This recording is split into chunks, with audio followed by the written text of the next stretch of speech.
Sean, Andor's over.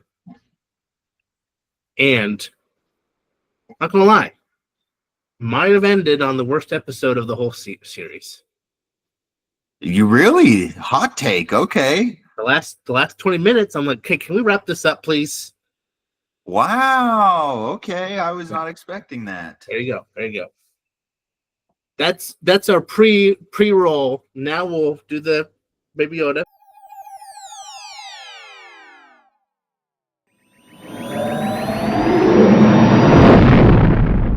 Back for the series finale of Andor.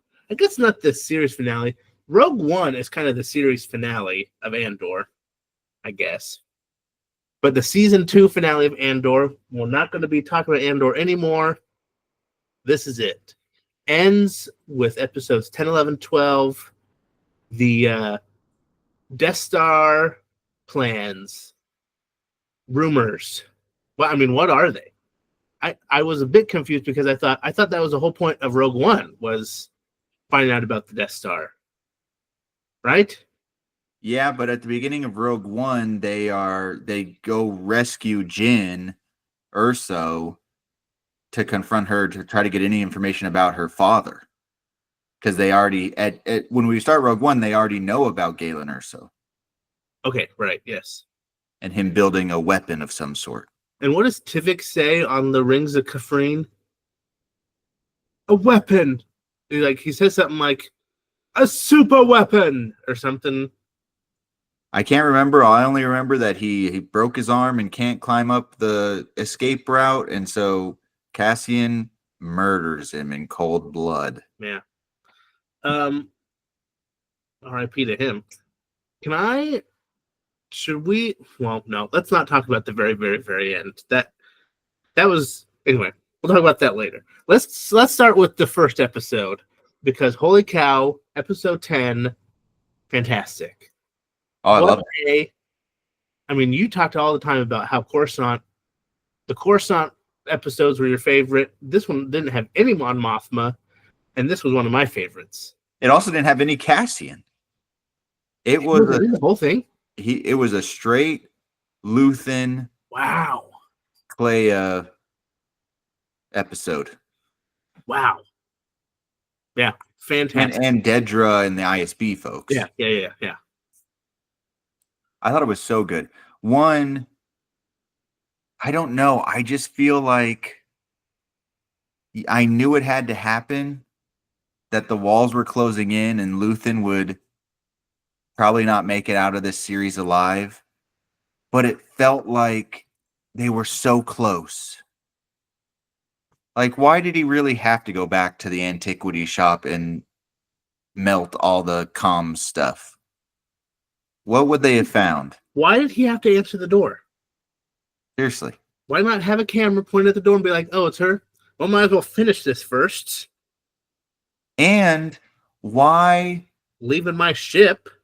And yeah, with all of the planning and all of the crazy stuff that he has, there's not a separate exit from that shop. I know, right?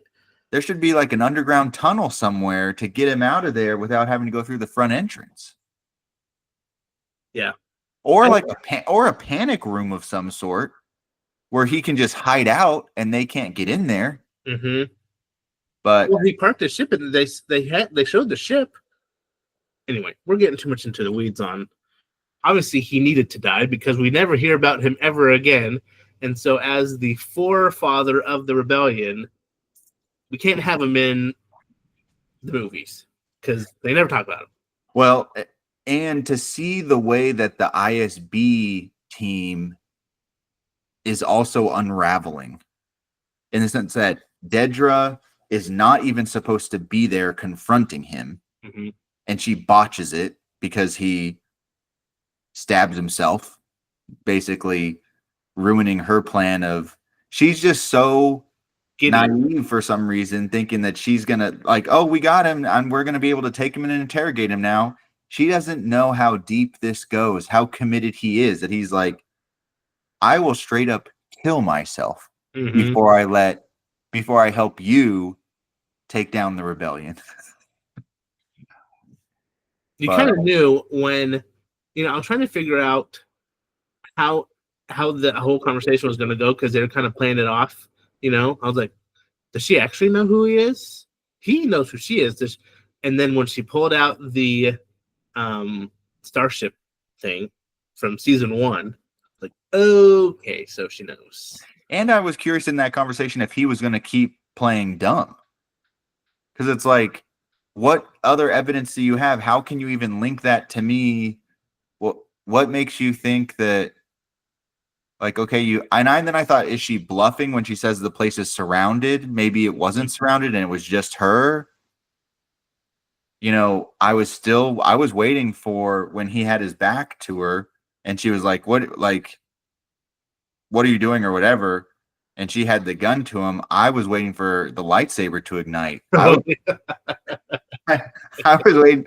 I was waiting when she was like, "Is all of it fake?" He's like, "Look at this," and he was going to hand her that knife thing. I thought that was going to be a lightsaber hilt. And he's like, "Boom!" Bites her head off right there in the shop. Oh, I had a whole bunch of thoughts going through my head of what was going to happen, but he went up to her with the knife and just go 6 more inches, just kind of, you're right there. Anyway, seriously, why at that point, if he wanted to kill himself anyway, why not go out with her? Yeah, try to kill her too. That's a great point. I guess she had a blaster that she could set to stun, so he needed to stealthily kill himself before she had a chance to stun him. Yeah. Well, anyway. Well, first of all, I feel like we've jumped too far ahead anyway, in that the ruthlessness of the ISB undercover agent Lonnie, who gives him the information, and Luthen just loose end murders him. Why does he do that? Why not send him off? Because I feel like they're so paranoid about, obviously, the interrogation methods in the Star Wars universe are like much more effective than I think our normal interrogation methods would be, in that they have droids and drugs and chemicals and things that can force people to tell the truth. Yeah. Boar gullet. Yeah, that's true. Where, so sometimes I'm like, all right, so what? You get taken to interrogation, you just deny it. Deny. Like, what? I don't know. But I guess I'm naive too, because I'm sure in our real world there's torture techniques that I'm not aware of that people use. But I think it comes from a place in Luthen's case of, if they interrogate Lonnie, they don't want any loose end tying back to giving the Empire any piece of information, basically. Yeah. Mm-hmm. But what is crazy about these last 3 episodes is just showing how razor thin the margin for this rebellion even was. I mean, to think about, we're going to go into this era of Luke Skywalker and destroying the Death Star, and all of that is only made possible because Lonnie Young has 3 hours of access to Dedra's files. Well, that she was collecting those files. Not supposed to even have, mm-hmm. but she has been secretly acquiring because she's so obsessed with the idea of trying to find Luthen that she's acquiring files that she shouldn't be seeing, to get, not even for the information that's in the files, but for little secondary nuggets in those files to help her on her hunt for Axis or Luthen. And then he's had that access for a year and doesn't use it until right before 3 hours. He finds the stuff, passes it off to Luthen. An hour, 2 hours later, Luthen is also dead. And Clea is the only one with that information, and she has to get off the planet, and she's only 15 minutes away from Cassian being too late and not being able to give that information. So It's just crazy. Yeah. It's crazy. So yeah, I felt like it was that episode 10, almost every other 3 episode arc, I felt like the first episode was always the weakest. Maybe not in the first 3, but I always felt like the first episode was kind of slow, but this one I thought was awesome. And the whole Clea having to infiltrate the hospital, and I mean, MVP for greatest Star Wars character is Granny, who Clay abducts. Huh? What?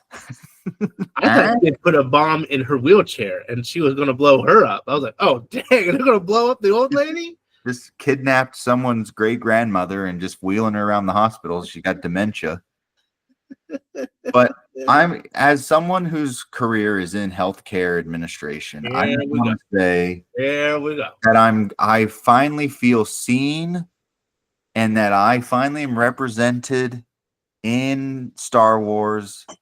And for everyone who complains about the United States healthcare system, ours is way better than Coruscant's, because they need some HIPAA laws. They need some regulations and guide rails in place for how they're running this hospital, because it is a little bit porous, to say the least, in that you can get assassins in there shooting people up. And I mean, the way she saw the ISB agents going up the elevator, so she knew it was the 8th or 27th floor and was able to get in there. And man, did you think, I thought at first, maybe she'll save him.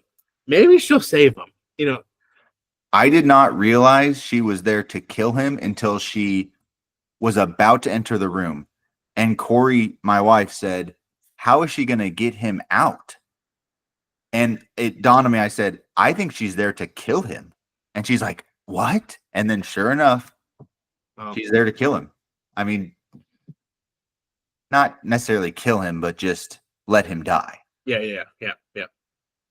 I also love the flashbacks. They were, so cool, so interesting. It seems like he was responsible, or tangentially or whatever, for the murder of her people, aka also her family, it seems like. And he, feels this remorse immediately and just wants out. And so she joins him, or he finds her and takes her with him. I think it's a very interesting backstory, talking about you take the hate that you have and you bank it for later. Yeah. Like, you see the things, you look at it, but you don't do anything yet, because we're going to lose until we win. Yeah. Obviously the definition of playing the long game. Yeah. And it goes so, it's such a great flashback sequence too, to see where kind of what his motivation was and how his mindset changed. But it's also so consistent with what we've seen through season 1 and 2 with him, and his whole speech from season 1. That's like the viral famous speech about, he's sacrificing his life for basically for a sunrise that he'll never see. Mm-hmm. Like, he has already accepted that he's not going to see the fall of the Empire or the victory of the rebellion. But he's still working towards that ultimate goal, and laying the groundwork and playing the long game with it. So was he part of the Empire? What was he on that planet? Because I'm trying to think about why. I mean, obviously we can see why he has a hatred for the Empire, but was he a precursor for it? Was he an offshoot of it? Do we know what that was yet? Well, I mean, think of it this way. Sometimes I have to remind myself that this galaxy has gone through insane political turmoil over 50 years. Yeah, true. Because the Republic falls, or there's a civil war between the Republic and the Separatists. Uh-huh. The Republic wins, but also then becomes the Empire. Then the rebellion overthrows, 20 years later, 19 years later, the rebellion overthrows the Empire. Mm-hmm. Mm-hmm. Then 20 years later, the First Order wipes out the Republic. So it's like every 20 to 30 years, there's a military coup happening. and after 1,000 years of the old Republic, of peace in the old Republic and the Republic, So, I mean, it's been a very eventful 50 years for this galaxy. And so even in the flashbacks, I'm like, okay, if we say Clea is in her mid-20s, maybe in the series Andor, and it looks like she's about 10, so she's about 15 years old. I'm like, okay, so this is maybe Clone Wars? 3 to 4 years after Revenge of the Sith. Oh, okay. So it's definitely the Empire, but it's like the newly minted Empire, and I guess they started conquering. I don't know if she was from a separatist planet or what what the story is, but Was that Naboo they were on? You think at the very end? it looked like it to me. Yeah. I'm like, I want some Naboo ice cream. She didn't touch it. She didn't eat it. That was interesting how he tested her to see if she would push the button, but then ultimately he was the one who did it. Yeah. He didn't want that on her yet. But yeah. But obviously, I mean, the other part of this is I kind of wish we would have seen more of Dedra having to deal with her PTSD from Gorman and Cyril's death. I feel like we didn't really get to see the aftermath of that. But still, this arc and this first episode of the 3-episode arc, really good Dedra ISB stuff with the other ISB agent. Is it in this episode that Krennic goes to visit her in her cell, or is that episode 2? I don't know. yeah, I mean, we can talk about it though. I mean, talk about the guy in Rogue One. I felt like was kind of a joke. He was kind of like full of himself, and when Vader chokes him and stuff, and all that stuff. Like, Yeah. Okay, he thinks but Tarkin and Vader are the real ones in charge, right? Yeah. But this show makes him seem scary, Well, we'll see how we deal with ourselves with you gone, or whatever he says at the end. Yeah. It's just obviously I don't think we're meant to even like Dedra, but it is a little bit chilling of just feeling like she could not have been more loyal and trying to do exactly what the Empire wanted her to do. And the irony of she ends up in one of those maximum security prisons at the end as a prisoner of the Empire. Like, that's where all your service got you. Man. Crazy. Yeah, totally.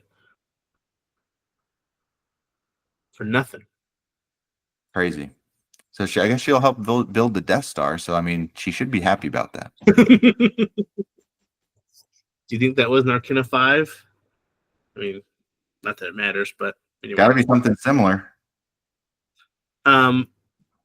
Anything else in that episode? I mean, episode 2 is kind of her escape, right? That's the extraction. Cassian and K2 gets there, right? It's kind of like part of the escape. Yeah, I can't remember. The episode ends halfway through it. Yeah. I mean, I feel like, again, I love K2SO. He's a great character. Turned into killer mode. Oh yeah, mine is Luthen stabbing himself. But yeah, I feel like my thing's saying the audio is echoing. I like that Melshi was back. I like the little dominoes game they're playing or whatever, where they're all arguing about the statistical probability of the bets they're raising and stuff. I thought that was all good. But also I feel like in the second episode, when Will comes in and says that the emergency signal's coming through, it was the first introduction, and interesting that not all is as unified as we might think on Yavin with this leadership of the rebellion. Mm-hmm. Nor do I feel like it's the case that Mon Mothma is the de facto leader. Like, I don't think they've coalesced under like, oh, she's the head honcho of this. And this bleeds into episode 3 as well, or episode 12, but the whole idea of Cassian is still, for better or worse, I don't know if I would say loyal, but he still respects and appreciates Luthen. And he's going to go answer that summons. Whereas some of these other rebel leaders are like, you're not authorized to leave. Like, you can't just go and do whatever you want. And like, we're not going to go rescue Luthen. And Cassian's like, yes, we are. They didn't file a flight plan, right? They did not. I thought it was interesting. I mean, it seems like Mon Mothma and Bail Organa are the ones in charge, kind of dual-headed. I mean, we have the other people also from Rogue One who are there, who kind of play the same role that they did in Rogue One. And you just get so mad at them. Like, where have you been? And Andor kind of says this as much, like, what? You don't know anything about what's been going on. I've been in this fight for five plus years. And you're 6 years old. Yeah, you talk bad about Luthen. You guys wouldn't be here without him. Yeah, your sacrifice isn't a fraction of what he's done. Yeah, for the rebellion. Something that I realized, and maybe other people would like to. I was confused at first why they were so mad that they had that beacon, and it's because they could be traced by receiving the message. Then they could be traced, and the whole point of the Yavin was to be secret from the Empire. And so the fact that they had this thing that was just in someone's footlocker means that their operational security wasn't as good as they had hoped. But also, if it's an emergency beacon, why are you putting it in a box under your bed? Like, anyway. I agree. Yeah, I agree. So yeah, but also the scene with the Imperial lady who was looking at the radio, she's like, it's incredible. They were doing this, and then they used our own antenna against us. And she's like just nerding out, like, that's incredible. And the guy's like, stop it. Yeah, no. I thought all that was again, I thought it was interesting, this other ISB officer who has now inherited Dedra's investigation. Yeah. Even when they were in the hospital, how he kept saying to his little assistant aide person, like, this is all on her record. All of that is her mess up, and now we're doing the cleanup. Like, she needs all the credit for the stuff that went wrong, and I want all the credit for the good things we're doing. Yeah. But anyway, and then I think it was in the second episode when all the Krennic interrogation stuff happened. I think also that's when he has his conversation. Krennic has his conversation with Padagast or Padagan or whoever the ISB colonel is, or major. And they both kind of are like, I feel like they're kind of peers. And they seem to have this moment where they both were like, you know, good luck to you. Like, good luck trying to sell you're super late on the Death Star. So good luck selling that to Palpatine. You don't have to convince me. And our ISB agency is messing up a whole bunch of stuff and has all this security leaks. So good luck to you. Kind of like, it's possible that both of us are gonna lose our heads here. Yeah, but Krennic does within a week or so, a week later. Yeah. And Padagast, I didn't quite understand why he ended his life, but I feel like it was probably going to be either a court martial or a demotion, or like some sort of his he felt like his life was over. He definitely was losing his status, and possibly was going to be blamed for the breaches of security. He was listening to that tape too. Was that a tape from Young? Was that who was saying all those things about the rebellion? No, that's from that kid from season 1. Oh, his like manifesto. That's his manifesto from the heist. Yeah. Oh, that's what it was from. Okay. Which I didn't catch this in the show, but I was seeing on Twitter and stuff later that someone was saying Cassian broadcast that out or something. Was it maybe he broadcasted out in season 1? I don't remember. I don't remember that either. But yeah, apparently it has like spread across the galaxy to where the ISB is trying to contain it and shut it down, but it keeps popping up. Oh, interesting. That message. Yeah. I thought they were talking about just the rebellion in general, but they're talking about that message. That specific message that the kid gave to Cassian, and then Cassian uploaded it or broadcasted out at some point in the series. Huh. Okay. Okay. That's cool.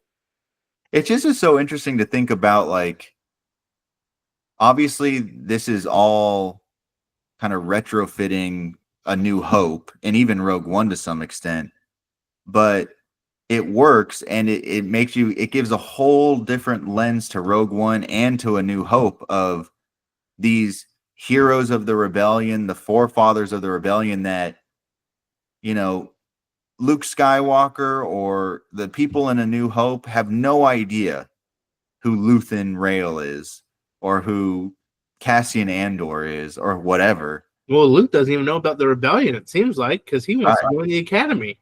Yeah. Anyway, so it's interesting. Yeah, does Luke know about Andor? Does he know about Jin? Does he know about?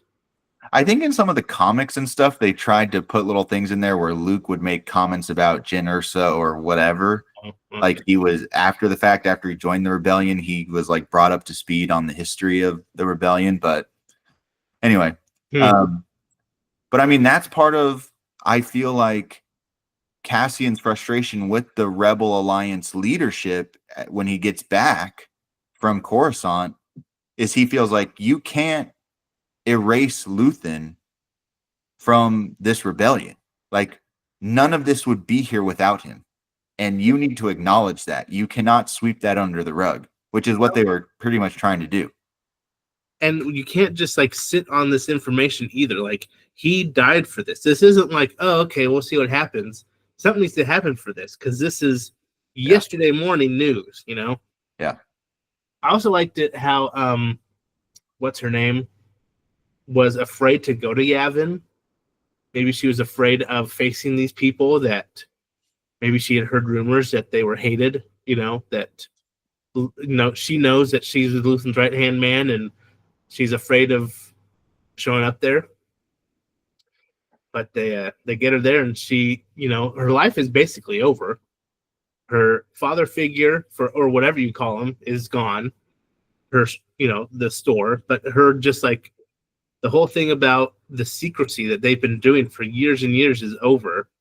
Now she's just another person in the rebellion. It's a whole new life for her. I kind of liked how they got her together with Vel. Yeah. So anyway. Yeah. Well, it to me, and this maybe goes into the conversation of you feeling like the last episode was the worst episode of the series. The climax of the series was definitely episode 11.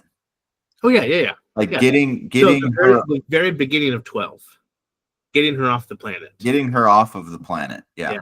Having like the first 10 minutes. The vast majority of that last episode was just the resolution.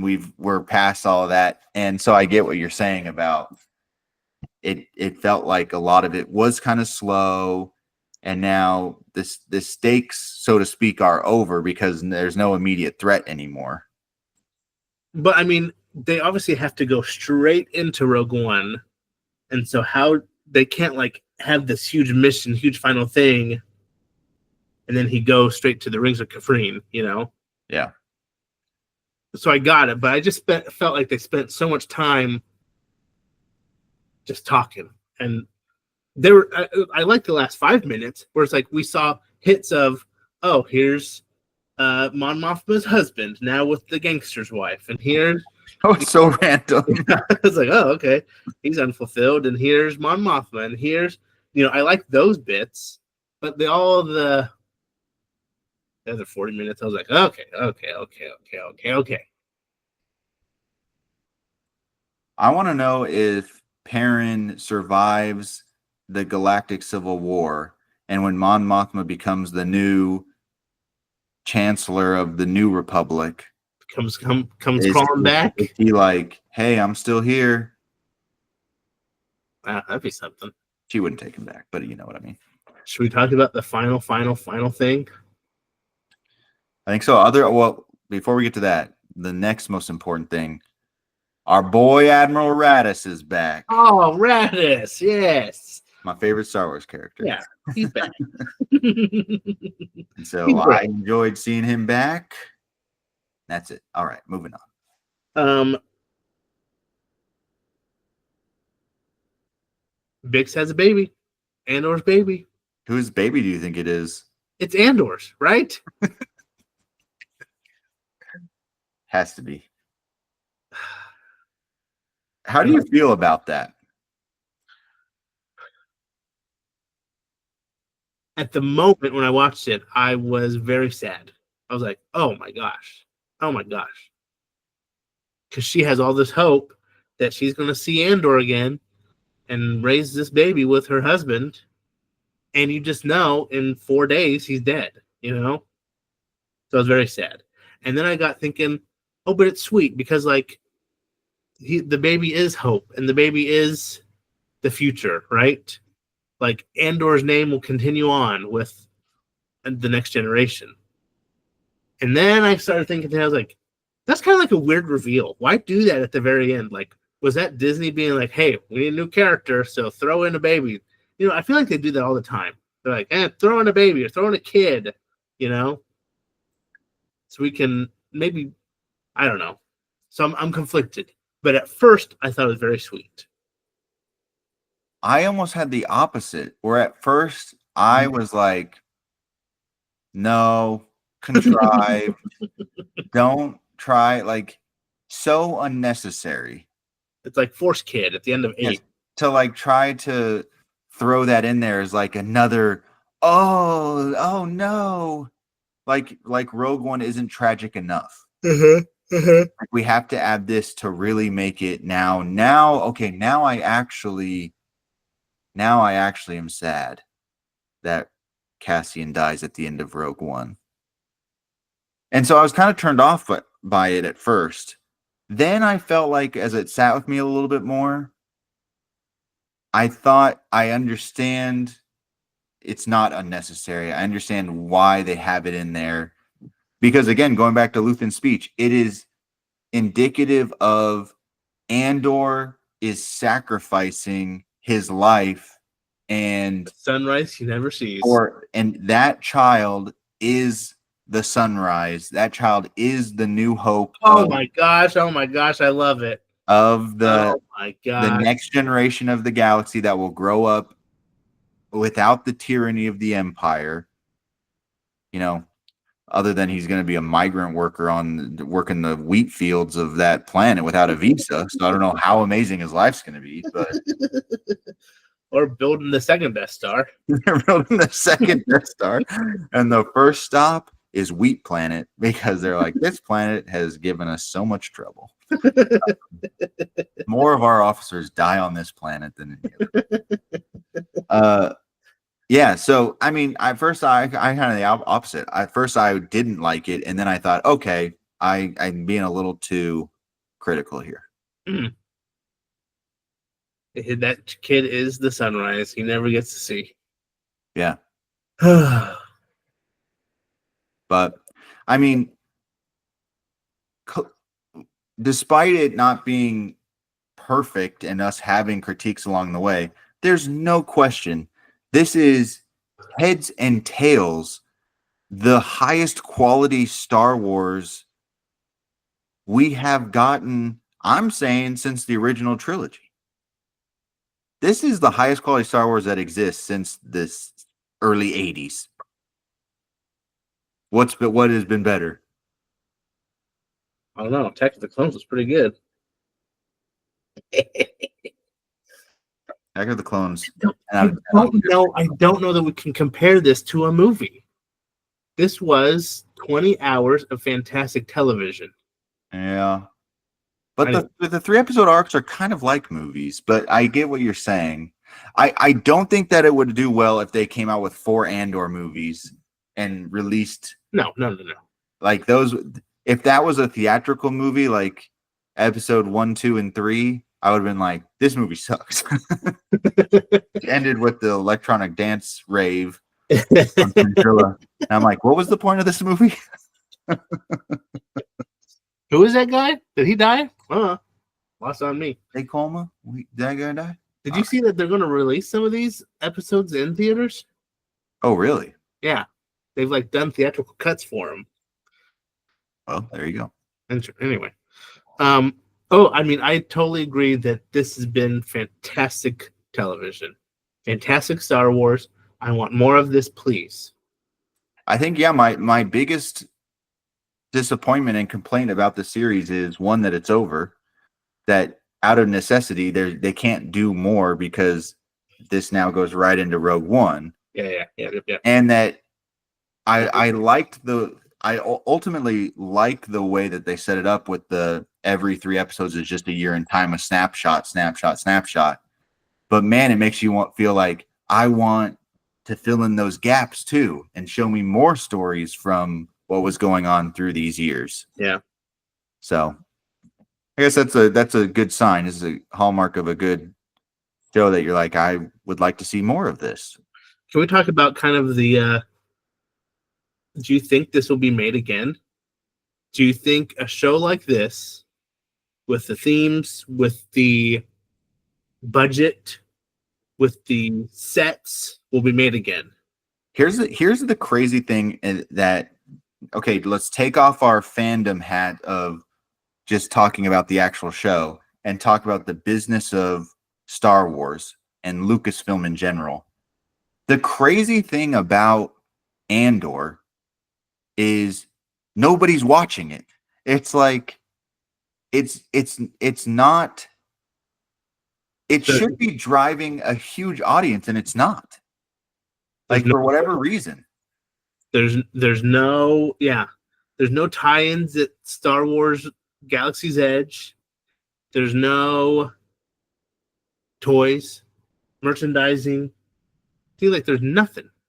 Well, and I haven't looked at the recent numbers for this, but I remember a big stories that reading about season 1 was that it was like, in terms of pure viewership numbers, it was one of the least viewed shows. And I'm like, season 1 to date, that was their best product they had put out, and it had the smallest audience. So that is strange to me, that it's like, okay, are they going to do shows like this more when it seems like critically it's the highest rated, and it's like, this is amazing, and everyone's agreeing that the quality is super high, but it doesn't seem to be appealing to a broader mass audience, surprisingly. Mm-hmm. So the question becomes, I usually err on the side of the movie studio or the entertainment company or whatever is going to produce what they think is going to get the most eyeballs on it. And Andor was not that. I love it. My favorite Star Wars TV show, but I wouldn't be surprised if they, we'd have to look at the numbers. I don't actually know, but maybe Andor season 2 is getting better viewing numbers. I don't actually know, but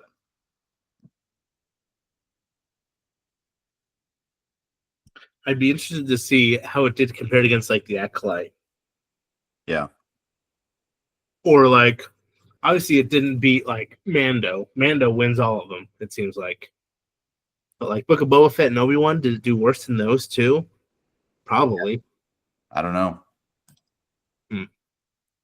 I just worry that because people don't watch it, they don't care about critical reviews because they see this costs us a lot of money to make. We don't get return on investment. Let's keep pumping out other stuff. Yeah.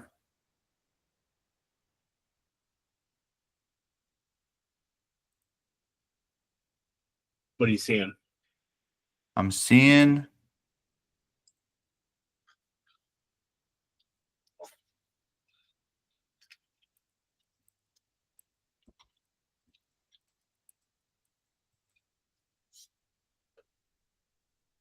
okay, yeah, like is this right? This is on Reddit, so take it with a grain of salt. But it's by episode. Mando season 2, the first episode got 1 billion views. Minutes had watched. a billion streams for episode 1 of Mando season 2. Then 955 million, 873 million, 939 million. Like the finale of season 2, where Luke comes back, 1.3 billion streams. Book of Boba Fett, 389 million, 467 million, 700 million. So, I mean, markedly lower than Mando season 2. Kenobi, 1 billion, 958 million, 682 million, 733 million. So a lot of them start strong and then drop off. Andor, I think this is season 1. 624 million, 485 million, 356 million, 405 million. It is the lowest. It is lower than Book of Boba Fett. It is about on par with The Acolyte. The Acolyte had in the 488 million, 370 million. That's insane. But Mando season 3 killed it. Mando season 3, the last 3 episodes had over 1 billion streams. Ahsoka is in the 400 to 500 million. So Andor season 1, Ahsoka, and The Acolyte are all kind of in the same boat. And Book of Boba Fett somehow did better than those 3. Wow. Huh. I wonder what Skeleton Crew did. Well, anyway, that was on Reddit, so who knows if that's true. Well, it's sad. It's sad that it's over. And I don't know what's next. Like, what's the next thing on the list? I don't know that anything else is coming out until Mandalorian and Grogu movie. Which is next May? When is that? I think it's May 2026. Which, honestly, obviously the Star Wars TV era has had hits and misses. And I am excited to get back to seeing Star Wars again on the big screen. That's where it should be. I'm okay with them doing some TV projects, but to pivot the entire IP to 6 straight years of TV only is crazy. Was a mistake. Crazy decision. So I'm excited for, Mando and Grogu. Was season 3 of The Mandalorian my favorite season of Mando? No. It was probably my least favorite. I think 1 and 2 were way better, but it's not like I hated season 3. And so I'm cautiously optimistic about Mando and Grogu movie. I think it'll be good. I like The Mandalorian. I like Grogu. Mm-hmm. I'm hoping it feels elevated from a season of television. Yeah. Oh yeah. And then I am also optimistic about the Ryan Gosling Starfighter movie coming out in 2027. Well, I mean, I think if they could do anything similar to Rogue Squadron, even though they scrapped that movie. No, it's back. Didn't you hear? She might be working on it again. Oh, really? I've heard a lot of people say what they need with either the Starfighter or Rogue Squadron or whatever they just need to make Top Gun in space, Top Gun Star Wars, and then we're good. That's all we need. So call Tom Cruise, get him into a Star Wars project. Hey, he's done with Mission Impossible. He's free now. Get him in here.